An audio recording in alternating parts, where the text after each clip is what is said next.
31st night পালন করা যাবে কিনা? 31st নাইট পালন করা যাবে কিনা? আহা ভাইরা আমার, 31st নাইট এটা উদযাপন কেন করা হয়, এটার পেছনের রহস্য কি?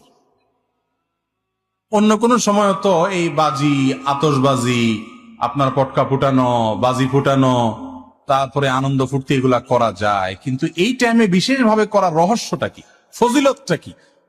এটার ফজিলত হলো, অনেকে করে ফজিলত জানে না আসলে এটা কেন করে। মূলত এটা যারা করেন ওনাদের বিশ্বাসের একটা গোড়া আছে, গোড়া। সে গোড়াটা হলো তারা মনে করে বছরের প্রথম দিনের প্রথম ক্ষণটাকে যদি উল্লাস করে, আনন্দ করে, ফুর্তি করে কাটানো হয়, তাহলে সারা বছর নাকি হাসি খুশি থাকা যাবে। বুঝতে পারছেন কথা?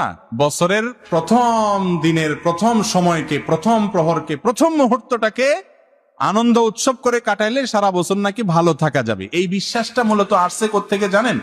এই বিশ্বাসটা আসছে পেগানদের থেকে। পেগান প্রকৃতি পূজারী। প্রকৃতি পূজারী বুঝেন? রাতের পূজা করে, দিনের পূজা করে, সময়ের পূজা করে, বিভিন্ন সৃষ্টির পূজা করে। এই প্রকৃতি পূজারী এদের থেকে এসেছে। আমাদের দেশেও এক সময় ছিল, বৃষ্টি আসে না, বৃষ্টি আসে না, তো কি করে? কাদা গায়ে মাখে। কাদা গায়ে মাখলে কি হবে? বৃষ্টি আসি যাবে, মানে এই বৃষ্টি তোমার কাছে প্রার্থনা করি। আবার অনেকে বলে এসো হে বৈশাখ, এসো এসো, বলে না? বৈশাখী কি কথা শুনে? কিন্তু তারপরেও ডাকে, আছে না নাই? শুধু ডাকানি, আবার বলে যে আমাদেরকে পবিত্র করে দিয়ে যাও বৈশাখ। বৈশাখে পবিত্র করতে পারে? এই কথাগুলো আবার এমন লোকেরা বলে যারা নিজেদেরকে দাবি করে বিজ্ঞান মনস্ক। ওনারা ধর্ম টর্ম মানে না, কারণ বিশ্বাস টিশ্বাস ওনারা করতে রাজি না। ওনারা সবকিছু লজিক্যাল এবং আপনার যুক্তি নির্ভর, সেগুলোকে শুধু ওনারা গ্রহণ করেন, যুক্তিতে না ধরলে ওনারা গ্রহণ করেন না।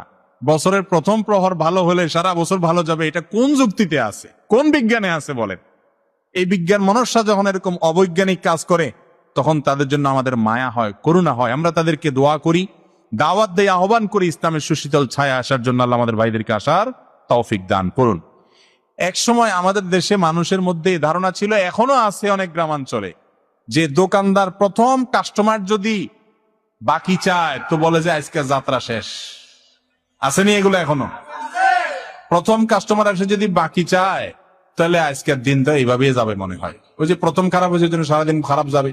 বাসার থেকে বাইরে হওয়ার সময় ঝাড়ু দেখছে, হিসা হিসা। তো আজকে যেহেতু ঝাড়ু দেখছি প্রথমে, তাহলে কপালে আর দিন ঝাড়ুই মনে হয় আস। এসব ফালতু বিশ্বাস আমাদের সমাজে এখনো অনেকের মধ্যে আছে। এগুলোর বিরুদ্ধে আলেমরা সংগ্রাম করে যাচ্ছেন। এই সমস্ত